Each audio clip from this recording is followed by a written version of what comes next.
Hello दोस्तों, कैसे हो आप सभी। Income tax ten Ravi YouTube channel पे आपका स्वागत है। आज का यह डिक्टेशन होगा आनंद आशुलिपिक मासिक पत्रिका अंक 2 और प्रतिलेखन संख्या 19 और 20। डिक्टेशन थोड़ा जल्दी जल्दी नहीं ला पा रहे हैं, कुछ बिजी हैं थोड़ा सा और कुछ इमरजेंसी भी था उसके कारण, लेकिन कोशिश करेंगे कि डिक्टेशन आपका डेली रेगुलर बेसिस पे आता रहे। इसका स्पीड होगा 100 शब्द प्रति मिनट। यदि आप चाहें तो इसको 0.80 यूट्यूब स्पीड के माध्यम से आप 80, 85, 90, 95, 110 लिख सकते हैं। तो चलिए डिक्टेशन की शुरुआत करते हैं। डिक्टेशन शुरू होगा 5 सेकेंड बाद। 5, 4, 3, 2, 1 स्टार्ट।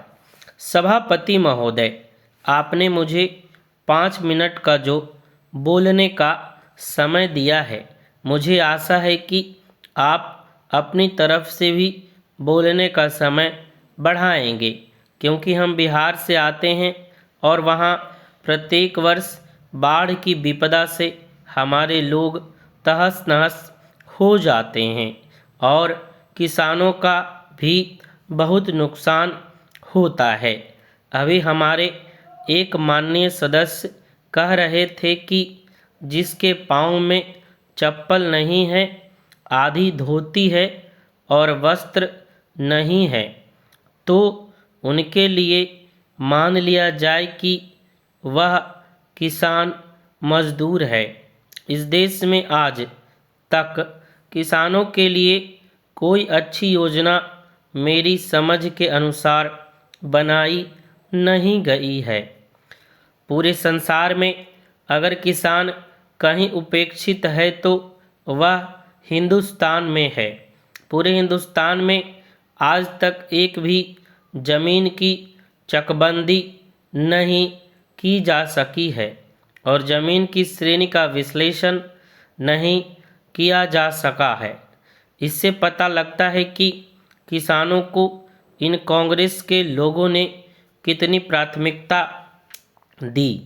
कांग्रेस ने करीब 45 वर्ष तक इस देश में राज किया और किसान, मजदूर और समाजवाद का नारा देकर लोगों को ठगने का काम किया। अपने चुनाव घोषणा पत्र में जनता दल ने यह वादा किया था कि हम किसानों के 10,000 रुपये तक के ऋण माफ़ करेंगे, लेकिन इसके साथ उन्होंने किंतु परंतु लगाया। मैं बुलंदी से कहना चाहता हूं कि अगर आप छोटे किसानों और मजदूरों के 10,000 तक के ऋण माफ़ करने की घोषणा करते हैं तो उसके साथ से किंतु परंतु हटाएं और 10,000 रुपये तक के ऋण किसानों के माफ़ करने का काम करें। सिंचाई का जहां तक सवाल है, मैं उस संबंध में आंकड़े देना चाहता हूं। हमारे परियोजना पदाधिकारी ब्लॉक में बैठते हैं और वे वहीं बैठकर किसानों की कितनी पैदावार होगी और सरकार की ओर से इसके लिए कितनी व्यवस्था करनी होगी, इसका पूरा आंकड़ा ले लेते हैं। जिस तरह से पशुओं की गणना भारतवर्ष में की जाती है और उसको कोई गिनता नहीं है, केवल अंदाज से कर ली जाती है, उसी तरह से किसानों की खेती के संबंध में जानकारी घर बैठे कर ली जाती है। फिर भारत सरकार और राज्य सरकार उसका डाटा बनाकर उसे सदन में रख देती है। इससे किसान का उद्धार होने वाला नहीं है। सभापति महोदय, मुझे आपने 5 मिनट का समय दिया, इसलिए मैं जल संसाधन पर आना चाहता हूँ। जल संसाधन एक ऐसा विषय है जिसमें मैंने सुना है कि जहाँ जल के ज़्यादा स्रोत हों वहाँ उस स्रोत के माध्यम से खेती को व्यवस्थित किया जाता है।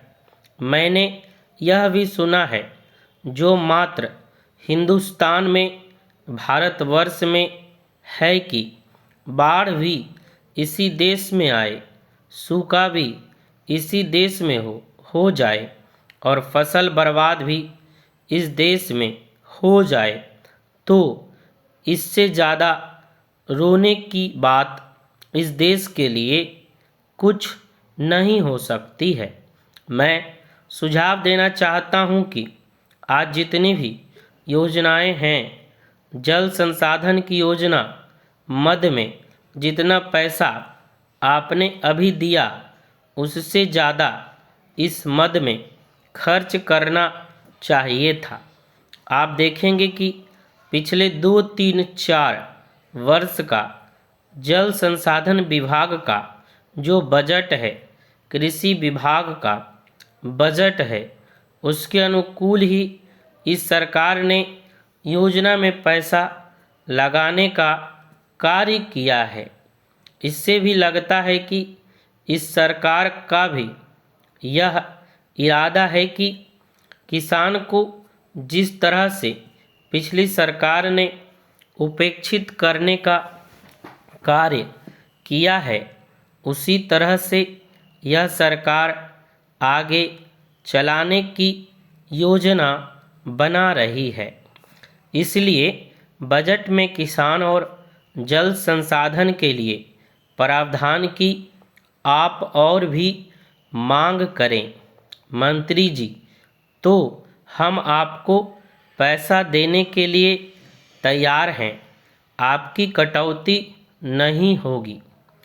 जिस तरह से हमारे आदरणीय प्रधानमंत्री जी ने रक्षा मंत्रालय के लिए बजट की विशेष व्यवस्था की है, उसी तरह से युद्ध स्तर पर किसान और जल संसाधन के लिए बजट की व्यवस्था आप करें और हम लोग निश्चित रूप से आपकी मांग को पूरा करेंगे। चूँकि यह गांव का पैसा है, गांव पर खर्च होना चाहिए, शहर पर नहीं होना चाहिए। जो आप करने जा रहे हैं, दूसरे उत्तरी बिहार की क्या विडंबना है, क्या रोना है। वहाँ आप देखेंगे कि भारत सरकार और बिहार सरकार प्रत्येक वर्ष 100-100 करोड़ रुपए राहत के नाम पर खर्च करती है। अगर भारत सरकार नेपाल सरकार से बात करके उसी पानी को व्यवस्थित ढंग से व्यवस्थित करे, डैम बनाने का कार्य करे, उससे सिंचाई का कार्य करे, तो उत्तरी बिहार बिजली की पैदाइश करेगा और ऐसा करके उसकी बिजली पैदाइश से पूरे हिंदुस्तान में रोशनी की जगमगाहट को हम पैदा कर सकते हैं। समाप्त। आशा करते हैं आपको डिक्टेशन अच्छा लगा होगा। डिक्टेशन अच्छा लगा तो आप अपने दोस्तों को शेयर ज़रूर करें और डिक्टेशन लिखते रहें। चैनल को भी सब्सक्राइब करें, वीडियो को लाइक ज़रूर करें और कोई भी आपको क्वायरी हो तो आप कमेंट ज़रूर करें ताकि हमें भी पता लग सके कहाँ कमी है, कहाँ और भी सुधार हो सकता है या फिर जो भी करना है। ठीक है, धन्यवाद।